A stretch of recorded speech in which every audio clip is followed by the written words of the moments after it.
এক ভাই প্রশ্ন করছেন,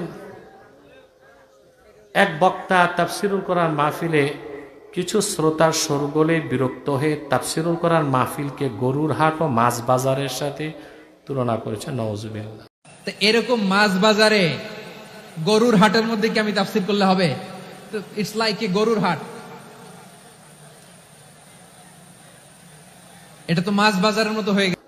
আমার প্রশ্ন হলো, যে বক্তা তাফসির মাহফিলকে নিকৃষ্ট জায়গার সাথে তুলনা করে, এই ব্যাপারে আপনার মতামত জানতে চাই। ভাই, এক লোক বাম হাতে মদ খাইতেছিল, তো মলি সাহেব কয়, বাম হাতে খাও যে মাকরু জানো না? খায় কি? তুমি যে ব্যক্তির প্রশ্ন করছে, এ তো বড় বড় কুফর করে বসে আছে, ওটার খবর নাই, কি একটা গুনাহ করছে এটা নিয়ে তুমি প্রশ্ন করতেছো। আর এরকম বলা উচিত না। কোরআন হাদিসের মাহফিল হচ্ছে বেহেশতের বাগান, সেটাকে কোনো হাট বাজার বা মাছ বাজারের সাথে তুলনা করা যায় না। এগুলো আমাদের খেয়াল রাখতে হবে। এক ভাই প্রশ্ন করেছেন, মহিলারা বাড়ি বাড়ি তালিম করে কি জায়েজ কিনা? প্রতিদিন ডেকে নেয় তা কি ঠিক? তালিম দেওয়ার কাজ মহিলাদের না, পুরুষদের। কাদের?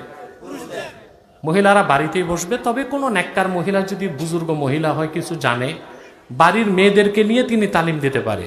কিন্তু স্বামীর সংসার বাদ দিয়া মুরাদনগরেরটা যাবে দেবিদ্দারেরটা যাবে ক্যান্টনমেন্ট, এগুলো ফাহেশ কাজ, শরীয়ত বিরোধী কাজ।